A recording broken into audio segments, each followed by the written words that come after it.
السلام علیکم ورحمۃ اللہ وبرکاتہ۔ Welcome back to my channel light of Islam, اس دعا کے ساتھ کہ اہلم و سہلم و مرحبا، یا ربنا دے ہم سب کو اہل القرآن و اہل التقوی و مغفرہ۔ اگر آپ نے ابھی تک چینل کو سبسکرائب نہیں کیا تو پلیز سبسکرائب کر لیجئے اور اس کار خیر میں حصے دار بنیے۔ نحمدہ و نصلی علی رسولہ الکریم، اما بعد فاعوذ باللہ السمیع العلیم من الشیطان الرجیم، بسم اللہ الرحمن الرحیم۔ رب اشرح لی صدری ویسر لی امری واحلل عقدۃ من لسانی یفقہوا قولی واجعل لی وزیرا من اہلی ربنا زدنا علما اللہم فقہنا فی الدین وعلمنا تأویل رب یسر ولا تعسر وتمم بالخیر اللہم انفعنا بما علمتنا وعلمنا ما ينفعنا وزدنا علما اللہم وفقنا لما تحب وترضى اللہم احسن عاقبتنا فی الامور كلها وأجرنا من خزي الدنيا وعذاب الآخرة آمين ثم آمين يا رب العالمين۔ سورة الأنعام آية نمبر 113۔ أعوذ بالله من الشيطان الرجيم بسم الله الرحمن الرحيم وَلِتَصْغَىٰ إِلَيْهِ أَفْئِدَةُ الَّذِينَ لَا يُؤْمِنُونَ بِالْآخِرَةِ وَلِيَرْضَوْهُ وَلِيَقْتَرِفُوا مَا هُمْ مُقْتَرِفُونَ۔ یہ سب کچھ انہیں اس لیے کرنے دے رہے ہیں کہ جو لوگ آخرت پر ایمان نہیں رکھتے اور ان کے دل اس خوشنما دھوکے کی طرف مائل ہیں، اور وہ اس سے راضی ہو جائیں کہ ان برائیوں کا اکتساب کریں جن کا اکتساب وہ کرنا چاہتے ہیں۔ یاد رکھیں، دین اسلام کانٹوں کی باڑ ہے، اس پہ چلنا بہت دل گردے کا کام ہے۔ یہ آسان بات نہیں ہے، آسان بات نہیں۔ اپنا آرام، اپنا چین، اپنی خوشی، اپنی مرضی، اپنی خواہشات، اپنا نفس، سب کچھ اللہ کے کنٹرول میں دینا پڑتا ہے۔ عام طور پہ دو طرح کے لوگ پائے جاتے ہیں دنیا میں نا، ایک حق کو ماننے والے، سچ کو پہچاننے والے، اور ایک ہوتے ہیں جھوٹے اور جھوٹوں کو پروموٹ کرنے والے۔ تو اللہ سبحانہ تعالیٰ سے ہمیشہ اپنے یا مقلب القلوب ثبت قلبی علی دینک دعائیں کرتے رہنا چاہیے کہ یا رب ہمارے دلوں کو اپنے دین پہ جما دے، یا مصرف القلوب صرف قلبی علی طاعتک، یا رب ہمارے دلوں کو اپنی اطاعت پہ جما دے۔ کمزور انسان کمزور پیدا کیا گیا ہے، اور جب رب کی مشیت اور اس کی تائید مل جاتی ہے تو وہی انسان پہاڑ سے بھی زیادہ مضبوط ہو جاتا ہے۔ پھر جب یہ حال ہے تو کیا میں اللہ کے سوا کوئی اور فیصلہ کرنے والا تلاش کروں؟ افغیر اللہ ابتغی وَهُوَ الَّذِي أَنزَلَ إِلَيْكُمُ الْكِتَابَ۔ اللہ کے نبی صلی اللہ علیہ وسلم سے ایک جواب دلوایا جا رہا ہے کہ ان کو بولو کہ جیسے کہ میں اللہ کے دین کے علاوہ، اللہ کے حکم کے علاوہ، حق کی جو پہچان اللہ نے مجھے کرا دی ہے اس کو چھوڑ کے کوئی راہ تلاش کروں۔ اس نے پوری تفصیل کے ساتھ تمہاری طرف کتاب نازل کر دی ہے۔ کتاب ہمارے لیے سبحان اللہ، میں کہتی ہوں ہر ڈاؤٹ سے نکالنے والی ہے، خیر اور شر کو واضح کرنے والی ہے، خیر پہ انسان کو جمانے والی ہے، شر سے انسان کو محفوظ کرنے والی ہے، الرٹ کر دیتی ہے۔ ایسی نیویگیشن ہے جو منزل تک پہنچا کے چھوڑے گی جب اس کے ساتھ ہم اپنا معاملہ مضبوط رکھیں گے۔ جس طرح دنیا کے نیویگیٹر لگاتے ہیں نا ہم ایک جگہ سے دوسری جگہ جانے کے لیے، تو کیا ہوتا ہے کہ ہم اس پہ اعتماد کرتے ہیں، ٹرسٹ رکھتے ہیں اس کے اوپر، اور تب اس کی بات سنتے ہیں تو الحمدللہ کم وقت میں اپنی منزل پا لیتے ہیں، اور جب اپنے پہ انحصار کریں اس کی نہ سنیں تو کیا ہوتا ہے، ایک غلط ٹرن سے کہاں پہنچ جاتے ہیں۔ تو قرآن ہمارے لیے بہترین نیویگیٹر ہے، ٹھیک ہے۔ یہ اگر ہم اس کو ہر حال میں اس کو کھولیں گے اپنے مسائل کے لیے، اپنی خوشیوں کے لیے، اپنے غموں کے لیے، اپنے صبر کو پانے کے لیے، اللہ کا ذکر و شکر کرنے کے لیے، تو یقیناً یہ ہمیں رہنمائی دے گا اور پھر ہمیں منزل تک پہنچا کے چھوڑے گا۔ تو اللہ کے نبی کہتے ہیں کہ حالانکہ میرے اوپر کتاب نازل ہو رہی ہے مفصل تفصیل والی، تم چاہتے ہو کہ اس سے چھوڑ کے میں تمہاری باتیں سننے لگوں۔ وَالَّذِينَ آتَيْنَاهُمُ الْكِتَابَ يَعْلَمُونَ أَنَّهُ مُنَزَّلٌ مِّن رَّبِّكَ بِالْحَقِّ۔ جن لوگوں کو ہم نے تم میں سے پہلے کتاب دی تھی وہ بھی جانتے ہیں کہ کتاب تمہارے رب کی طرف سے حق کے ساتھ نازل ہوئی ہے، لہٰذا تم شک کرنے والوں میں کبھی شامل نہ ہونا۔ فلا تکونن من الممترین. شک جو ہے نا، شک کسی بھی چیز میں آ گیا انسان کو ماند کر دیتا ہے. دیکھیں ہم کتنی محنتوں سے کھانے وانے ریڈی کرتے ہیں، خدا نہ خاصا اگر شک آ گیا نا کہ کوئی وہ جو حشرات ہے کوئی چیز اندر چلی گئی ہے نا، جو تو انسان کو جسٹ ایک شک آ گیا، وہ چاہے نہ بھی گئی ہو کیا ہوتا ہے، وہ دل کھٹا ہو جاتا ہے، انسان کھا نہیں سکتا وہ چیز. وَتَمَّتْ كَلِمَةُ رَبِّكَ صِدْقًا وَعَدْلًا. تمت پورے کر دیے کلمات اللہ تعالیٰ نے. تمہارے رب کی بات سچائی اور انصاف کے اعتبار سے کامل ہے، مکمل ہے. کوئی اس کے فرامین کو تبدیل کرنے والا نہیں، وہ سب کچھ سننے والا اور جاننے والا ہے. لوگوں کے جھوٹے پروپیگنڈے کو خوب جانتا ہے. آپ صلی اللہ علیہ وسلم نے فتح مکہ پر یہ آیت تلاوت فرمائی تھی، اور مستقل فتح مکہ کے دوران جب آپ انٹر ہو رہے تھے تلاوت کرتے جاتے ہیں وَتَمَّتْ كَلِمَةُ رَبِّكَ صِدْقًا وَعَدْلًا.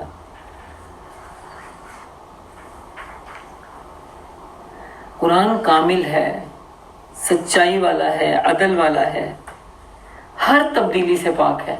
یہ کتنی بڑا احسان ہے نا اللہ تعالیٰ نے ہم پہ. پچھلی کتابوں میں یہ چیزیں نہیں تھیں تو انسان چاہتے نہ چاہتے بھی اس پہ عمل کرنے کے لیے کتنے ڈاؤٹ رکھتا تھا کہ پتہ نہیں یہ ان لوگوں کی بات ہے جو بڑوں نے ہمیں بتائی ہے یا کہ واقعی اللہ کی بات ہے. تو اللہ تعالیٰ نے یہ سب سے بڑی ہماری تسلی نہیں کروا دی کہ یہ بالکل کامل ہے، مکمل ہے، اس کو کوئی رائی کے دانے کے برابر تبدیل نہیں کر سکتا. اور ایسی چیز جو اتھارٹی کے ساتھ ہمارے ہاتھ آئے تو ہم کیا کہتے ہیں، یہ پیور سونا ہے، اس میں کوئی کھوٹ نہیں ہے. تو پھر اس کھوٹ کے بغیر سونے کو لیتے ہوئے ہمارے دل کیا ہوتے ہیں، کہتے ہیں بس کر دو یہ اپرچونٹی اویل کر لو. تو اللہ تعالیٰ کہتے ہیں یہ کامل قرآن ہے. وَإِن تُطِعْ أَكْثَرَ مَنْ فِي الْأَرْضِ يُضِلُّوكَ عَنْ سَبِيلِ اللَّهِ. اے محمد صلی اللہ علیہ وسلم اگر تم ان لوگوں کی اکثریت کے کہنے پر چلو تو زمین میں بستے ہیں جو وہ تمہیں اللہ کے راستے سے بھٹکا دیں گے. اس کا پتہ چلتا ہے کہ کثیر لوگ جو ہے نا اللہ کے راستے سے دور ہوتی ہے. کثیر لوگ اللہ کے راستے سے دور ہوتی ہے، اور کثیر لوگوں کی رائے آپس میں تو ہم آہنگ ہو سکتی ہے لیکن حق والوں کے ساتھ نہیں ہم آہنگ ہوتی.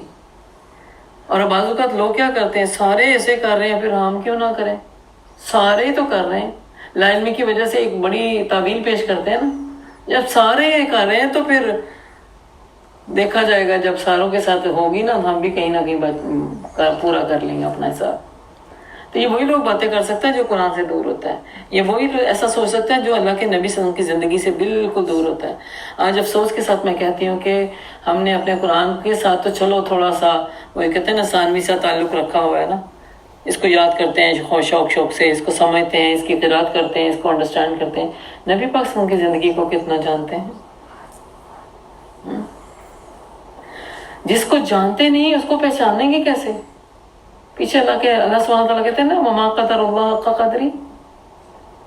اللہ کو پہچانا نہیں جس بچے نے اپنے ماں کو پہچانا ہی نہیں کہ اس کے اندر کون کون سی رب نے ماں ہونے کے ناطے کوالٹیز رکھی تھی، وہ کیسے قدر کرے گا؟ دنیا باہر پہچان رہی ہوتی ہے، اولاد نہیں پہچان رہی، کیونکہ اولاد وہ صحبت لے ہی نہیں رہی، وہ والا زاویہ وہ والا اینگل دیکھ ہی نہیں رہی. جس اینگل میں اللہ تعالیٰ نے ان کے اندر کوالٹیاں چھپا کے رکھی ہوئی تھی. تو اگر رب کو ہی نہیں پہچانا ہم نے تو رب کی قدر کیسے کریں گے؟ نبی کو نہیں جانا ہم نے. آج ہماری اولادوں کو ہمیں ہماری نسلوں میں سیرت کی جو کمی اور فقدان پائی جاتی ہے اس کا ازالہ کب کریں گے ہم؟ اور میں سمجھتی ہوں کہ جتنے بھی آتھرز ہیں نا دنیا میں، رائٹر ہیں سیرہ کے اوپر بات کرنے والے، ہر ایک کو پڑھنا چاہیے، ہر ایک کو پڑھنا چاہیے.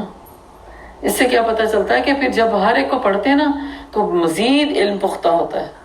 تو الحمدللہ ہم نے حفظ کلاس میں اللہ تعالیٰ کا شکر ہے سیرہ رکھی ہوئی ہے، اور اس میں بڑے اچھے انداز سے اللہ کا شکر ہے ہمارے ذہن نشین باتیں ہو رہی ہیں. اللہ کے نبی صلی اللہ علیہ وسلم کی زندگی آنکھوں کے سامنے ایسے لگ رہی ہے جیسے بالکل ایک کوئی فلمائی جا رہی ہے چیز، ہے نا.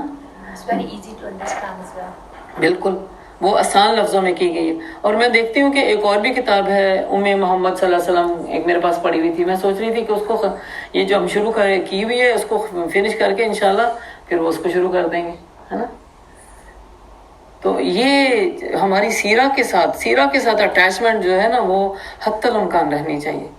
اس سے پھر پتہ چلتا ہے کہ واقعی حالات میں کیسے. اور سیرہ کے ساتھ ظاہر ہے جب سیرہ پہ عبور حاصل ہوگی نبی پاک صلی اللہ علیہ وسلم کے ساتھ ان کے کمپینین پہ یہ بھی دھیان آئے گا. اچھا سیدنا ابو بکر کیسے تھے, سیدنا عمر کیسے تھے, ہے نا, اور سیدنا ابو بکر اور سیدنا عمر اور اشرا معاشرہ والے صحابی خاص طور پہ.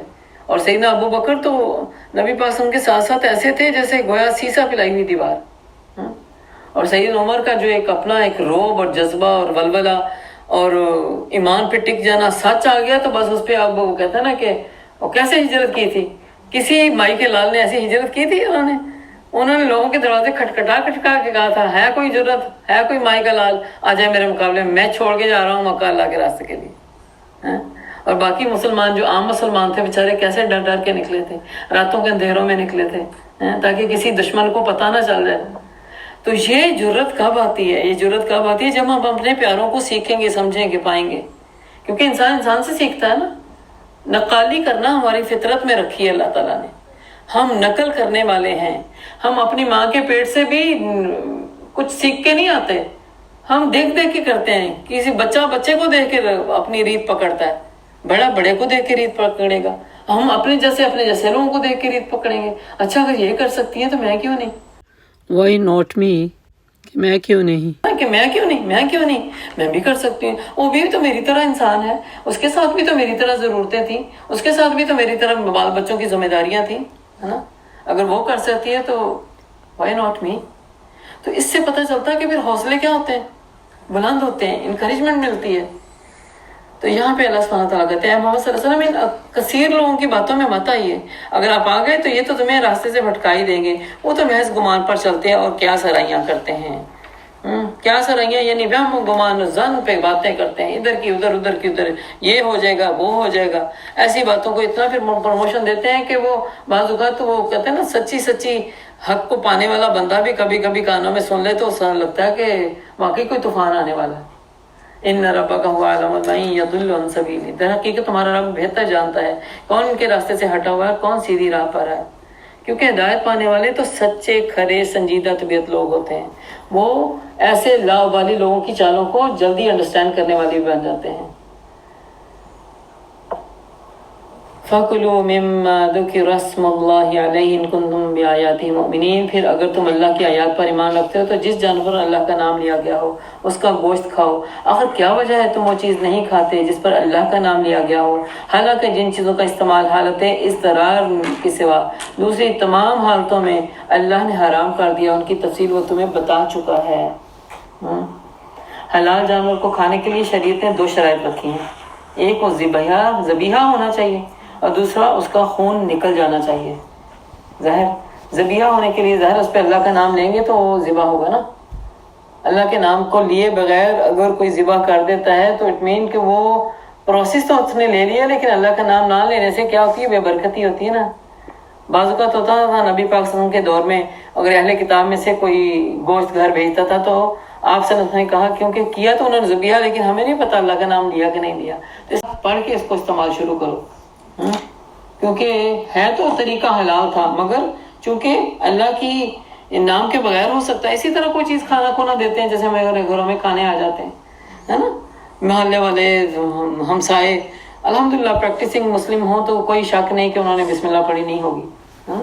لیکن خدا نہ خاصہ دنیا دار جو ہیں تو مسلم لیکن ایسی چیزیں بھیجتے ہیں تو پھر ہمیں اپنے لیے پکڑتے ہوئے بھی بسم اللہ اور کھاتے ہوئے بھی بسم اللہ اور نکالتے ہوئے بسم اللہ کرنی چاہیے تاکہ وہ چیز میں اگر کوئی بھی ایسی ادھر ادھر کی چیز اندر چلی گئی تو وہ سے. اور بسم اللہ کہنے سے کیا ہوتا ہے, یہ انسان کے لیے پاکیزہ بن جاتی ہیں چیزیں, ہے نا. حلال تو تھیں پاکیزہ ہو جاتی ہیں. اور شیطان نے جب اللہ تعالیٰ نے یہ رول دے دیا نا کہ بسم اللہ پڑھ کے کھانا شروع کریں تو شیطان نے کہا تھا کہ میرا کھانا کدھر ہے پھر. تو اللہ تعالیٰ نے فرما دیا تھا جس چیز پہ اللہ کا نام نہیں لیا گیا وہ تیرے لیے ہے. اسی لیے ہمیں کیا سکھلایا گیا, اگر بسم اللہ کھانا کھاتے ہوئے کہیں بھول جائیں بچوں کو کیا سکھایا, بسم اللہ الاول والآخر. ورنہ وہ اسی کھانے کے ساتھ کھانا کھا رہا ہوتا اور اس کھانے میں ایسی بے برکتی آتی کہ ہمارے لیے وہ نہ تو سود ہضم ہوتا ہے نہ ہی اس سے کوئی ہمیں وہ کہتا ہے نا طاقت ملے گی, نہ وٹامنز ملیں گے. جس کھانے میں شیطان داخل ہو گیا اس سے ہمیں انرجی نہیں ملے گی, طاقت نہیں ملے گی. اور یہ کھانا جو کھانا نا انسان کے، سائنس آج کہتی ہے کھانے والے کے اوپر ڈائریکٹ اثر رکھتی ہے یہ چیزیں۔ اگر جنک فوڈ کھانے والے نا، چاہے بھلے حلال تھا، لیکن دیکھیں بے صبری کیسی ہوتی ہے، جلد باز ہو جاتا ہے انسان، وہ کہتا ہے ادھر سے بات کی ادھر سے پوری ہو جائے، کیونکہ جس طرح جنک فوڈ جلدی جلدی تیار ہو جاتا ہے نا، اسی طرح چاہتا ہے کہ میرے کام میں بھی بس آج میں سیدھی ہو کے اللہ سے توبہ طائب کی ہے، کل بس مجھے اللہ تعالیٰ سرٹیفکیٹ دے دے کہ بس تو جنت میں پہنچنے والی ہے۔ صبر ہی نہیں ہو رہا، اور نہیں ملتا جواب دعا کا تو بیزار ہونے لگتے ہیں۔ تو کھانے کے اثرات ڈائریکٹ انسان کے جسم پر پڑتے ہیں، جس طرح سورۃ البقرہ میں اللہ تعالیٰ نے فرما دیا نا کھانے والے کہ انما حرم علیکم المیتۃ والدم ولحم الخنزیر وما اہل بہ لغیر اللہ۔ یہ ساری اللہ تعالیٰ نے واضح کر دی تھی کہ میتہ یعنی مردار حرام ہے، خون حرام ہے، خنزیر کا گوشت حرام ہے، اور جن پہ اللہ کا نام نہ لیا گیا ہو وہ بھی حلال نہیں ہے، اللہ کہ کوئی تم پریشانی میں مضطرر حالت میں پائے جاؤ۔ اور جو خون اللہ نے حرام کر دیا وہ یقینی بات ہے ذبح کرتے ہوئے خون نکلنا چاہیے جسم کے، وہ یعنی جانور کے جسم سے۔ اور جب ہم دھو کے استعمال کرتے ہیں تو اس لیے وہ خون کو ہم پاک کرتے ہیں نا، جو اندر اس کے باوجود تھوڑا گوشت کے ساتھ چپکا ہوتا ہے، اور لیکن جو اندر بالکل اندر اس کی بوٹیوں میں ہوتا ہے تو وہ تو پکنے سے ظاہر ہو جاتا ہے، اس پہ پھر مواخذہ نہیں ہے، اور اس کو انسان نکال بھی نہیں سکتا، کیونکہ اگر اتنا دھوئیں گے کہ اس کی شکل ہی سفید کر دیں گے تو پھر سارے منرلز ہم نے خود ہی دھو دیے اس کے، پھر ہمیں کیا ملے گا؟ تو اللہ تعالیٰ نے یہاں پہ بھی بتا دیا، یعنی ایکسٹریم لیول کوئی بھی ہے وہ برا ہے، ٹھیک ہے، اور حدود کے اندر ہے کہ زندگی گزارے تو وہی بہتر ہے۔ پھر اگر تم لوگ اللہ کی آیات پر ایمان رکھتے ہو تو تمہیں کون سی چیزیں مانے ہوتی جو کہ تم اللہ کے یعنی نام لیے ہوئے گوشت کو نہ کھاؤ، اور کیا وجہ ہے وہ چیز نہ کھاؤ جس پر اللہ کا نام لیا گیا ہو، حالانکہ جس چیزوں کا استعمال حالت اضطرار کے سوا دوسری تمام حالتوں میں اللہ نے حرام کر دیا تھا، ان کی تفصیل آلریڈی اللہ تعالیٰ کہتے ہیں ہم بتا چکے ہیں۔ بکثرت لوگوں کا حال یہ ہے کہ ان کے بغیر محض خواہشات کی بنا پر گمراہ کن باتیں کرتے پھرتے ہیں، اور حد سے گزرنے والوں کو تمہارا رب تو پھر خوب خوب جانتا ہے۔ وَذَرُوا ظَاهِرَ الْإِثْمِ وَبَاطِنَهُ، تم کھلے گناہوں سے بھی بچ جاؤ اور چھپے گناہوں سے بھی بچ جاؤ۔ کھلے گناہ کون سے ہوتے ہیں؟ واجبات جو فرائض ہیں ان سے دور ہو جانا، نماز نہیں پڑھنی، اللہ نے ایک مومن عورت کو ڈھکنے چھپنے کا حکم دیا ہے نا، کہ وہ ڈھک چھپ کے نکلے، ایسے لباس میں نکلے جس میں حجاب ہو، سر بھی اس کا ڈھکا، اس کے بال نظر نہ آئے۔ پھر روزوں کا مہینہ آتا ہے تو روزے رکھے جائیں، یہ ظاہری حکم ہے نا، اور اس میں کتنی دیدہ دلیری سے، سبحان اللہ، جب ہم بچپن میں تھے نا پاکستان میں ایک ماحول ہوتا تھا روزوں کا، لیکن اب وہ چیزیں اتنا دل دکھتا ہے نا، اتنا دل دکھتا کہ گھروں تک آ گئی ہیں۔ مائیں مجبور ہیں اپنے بچوں کو کہ وہ ان کو اس راہ پہ ڈال ہی نہیں پا رہی، اور بچے ہیں کہ وہ کہتے ہیں کہ نہیں میں نہیں رکھ سکتا روزہ، اور مائیں بھی پھر یہ نہیں میں کہتی کہ ساری عالم دین ہیں، تو جن کے عالم دین ہوتے ہیں ان کے شروع سے ماحول بھی بہتر ہوتے ہیں، لیکن جو دین کی سمجھ بوجھ سے پہلی بے بہرا تھی تو وہ پھر کہتے ہیں نا کہ اپنی اس ریچول کو تو پکڑ کے رکھا ہوا تھا لیکن بچوں تک نہیں پہنچا سکے، بچوں کو اس کی اہمیت کی ذمہ داری دلا ہی نہیں سکے، اور جس کا دل چاہتا ہے وہ آپ کے سامنے سحری کر لیتا، بعد میں کہتا میں نے رکھا ہی نہیں تھا۔ کیا کر لیں گے آپ نے مجبور کر کے اسے سحری کے لیے اٹھا دیا، سحری کروا دی، لیکن نیت تو اس نے بنانی تھی نا، اور بیچ میں بعد میں وہ اس میں ڈنگیاں مارتا پھرتا ہے۔ تو اللہ تعالیٰ ہم سب کو ایسی حالات اور ایسی اولادوں سے محفوظ رکھے، اور ہماری اولادوں کو راہ ہدایت پہ ڈالے۔ ایک دن کا روزہ، خاص طور پہ ایک دن کا روزہ جان بوجھ کے اگر کسی نے چھوڑ دیا، پیارے نبی نے کیا فرمایا تھا کہ وہ ساری زندگی بھی روزے رکھے تو وہ پورے نہیں کر سکتا، ہے نا۔ اور یہ اس کے بغیر یہ جو ہے نا بنیادیں، اسلام کی بنیادیں ہیں، وہ 5 چیزوں پر تھی نا، تو اس میں ایک بھی بنیاد ہل گئی تو اس کا مطلب ہے ایمان تو ڈاواں ڈول ہو گیا۔ اور پھر بے نمازی جو انسان ہے، ہم نے فطرت میں اپنی اولادوں کے ڈالا ہی نہیں کہ نماز کتنی امپورٹنٹ چیز ہے۔ جن کی فطرتوں میں ڈل چکی ہوتی ہے وہ کہتے ہیں دنیا ادھر کی ادھر ہو جائے، نماز میری نہ جائے، کیونکہ عادت ڈال گئی نا، عادت ڈال دی۔ جن گھروں میں نے دیکھا ہے کہ شروع سے بچپن میں نمازوں کی طرف راغب کر دیا والدین نے، الحمدللہ ان کی فرسٹ نیچر بن چکی ہے. تو لیکن جب راغب نہیں کیا تو پھر کیا ہوتا ہے؟ کہہ دیا تو پڑھ لی، نہیں کہا تو چھوڑ دی. تو یہ ظاہری گناہ ہیں جن سے بچنا انسان کے لیے ضروری ہے. اور باطنی گناہ کیا ہوتے ہیں؟ دلوں میں دھوکہ، حسد، بغض، کینہ، چوری چکاری، یہ سب باطنی ہے، مطلب چھپ کے کرتا ہے نا بندہ، اور اس کا اثر تو ظاہر ہو جاتا ہے. اور اس میں دراصل کہتے ہیں اللہ کے حق میں کمی کرنے کو. اس میں ایسا گناہ ہے اللہ کے حق میں کمی کرنے والا. اور وہ کام جو انسان کر سکتا ہو مگر نہ کرے، یہ گناہ ہے. جس کو کرنے کا حکم دیا گیا تھا اور وہ کر سکتا تھا، سچ بولنے کا حکم دیا گیا، سچ بول سکتا تھا مگر نہیں بولا.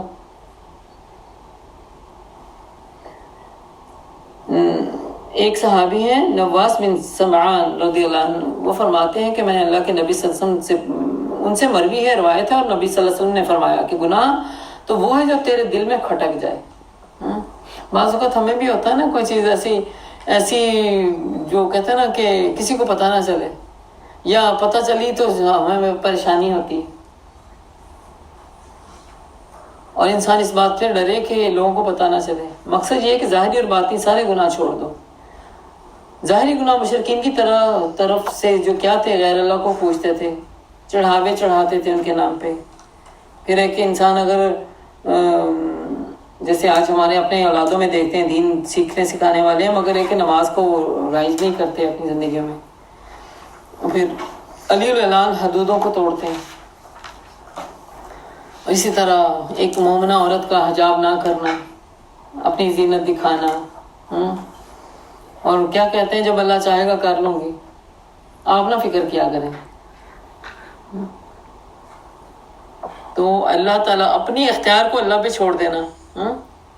جو چیزیں ہم چاہتے ہیں تو اللہ چاہتا تھا ہم سے کریں اللہ کی نافرمانی کے کاموں میں، اس میں تو بڑے خوشی خوشی بھاگ دوڑ کے لگے ہوئے عمل کرنے. پھر برائیں اور کھلے گناہوں میں یہ بھی ہے کہ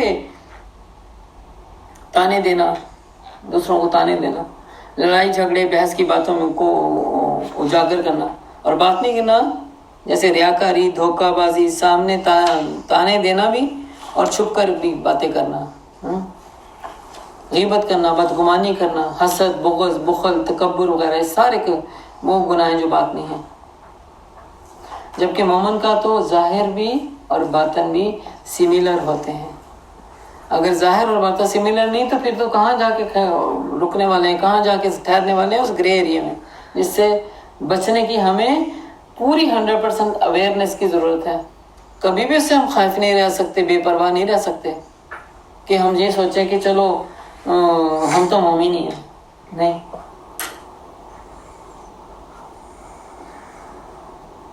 دوسری ہے بات کہ ہر کام کا انجام ہوتا ہے، اچھے کا اچھا اور برے کا برا. ایسا نہیں ہوگا کہ آج ہم گندم بوئیں اور کل کو کہیں گے چاول کی کٹائی کر لیں گے. تو آج جو دنیا میں بو رہے ہیں وہ کل کو کاٹنا پڑے گا. ظاہری اور باطنی گناہوں سے ان الذین یکسبون الاثم سیجزون بما کانوا یقترفون. جو لوگ گناہ کا اکتساب کرتے ہیں وہ اپنی اس کمائی کا بدلہ خوب پا کر رہیں گے. اور جس جانور کو اللہ کا نام لے کر ذبح نہ کیا گیا ہو اس کا گوشت نہ کھاؤ. ایسا کرنا فسق ہے. شیطان اپنے ساتھیوں کے دلوں میں شکوک و اعتراضات القاء کرتے ہیں تاکہ وہ تم سے جھگڑا کریں، لیکن اگر تم نے ان کی اطاعت قبول کر لی تو یقیناً تم مشرک ہو.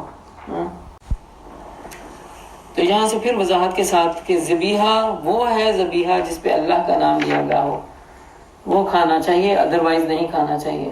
اور حلال کی جو آج ظاہر جن ملکوں میں ہم رہتے ہیں ہمارے لیے وہ جو سورس ہے نا سرٹیفکیٹ، وہ اگر کہیں ڈاؤٹ آ جائے تو ضرور ان سے مانگنا چاہیے کہ دکھائیں وہ سرٹیفکیٹ کے ذریعے آپ کے پاس. ٹھیک ہے. تو واقعی وہ پھر ہے کہ جب جو جن کے پاس ظاہر انہوں نے اگر اپنے جھوٹ کو سامنے نہیں رکھا تو سرٹیفکیٹ بھی پیچھے، پھر اس سرٹیفکیٹ پہ ہم باقاعدہ مہر لگی ہوتی ہے، جسٹیفائی ہوا ہوتا ہے، ویریفیکیشن کے ساتھ وہ سرٹیفکیٹ بنتا ہے. ایسا نہیں ہوتا کہ سنی سنائی باتوں میں ایک حلال کا وہ کہتے ہیں نا آپ نے باہر لگا دیا بورڈ اور کہ حلال فوڈ ہے تو بس آپ اس پہ کریں. اگر ڈاؤٹ آتا ہے تو پھر کیا ہے، ضرور ان کا سرٹیفکیٹ دیکھنا چاہیے۔ آخر دعوانا الحمدللہ رب العالمین۔ اس دعا کے ساتھ کہ الہی جو کچھ ہم نے سیکھا سمجھا پڑھا ہے اس پہ عمل کی توفیق عطا فرما دے۔ یا اللہ ہمیں مشکوک چیزوں سے بچا لے، ہمیں ثابت قدمی والا ایمان عطا فرما، ہمیں ظاہری اور باطنی گناہوں سے بچا لے۔ یا اللہ ہمارے ایمان کو مضبوط فرما، ہمیں حلال اور پاکیزہ کھانے کی توفیق عطا فرما۔ یا اللہ ہمیں حلال اور پاکیزہ کی جستجو میں زندگیاں لگانے والا بنا دے۔ الہی آمین ثم آمین یا رب العالمین۔ سبحان ربک رب العزت عما یصفون وسلام علی المرسلین والحمد للہ رب العالمین۔ سبحانک اللہم وبحمدک نشہد ان لا الہ الا انت نستغفرک ونتوب الیک۔ السلام علیکم ورحمۃ اللہ وبرکاتہ۔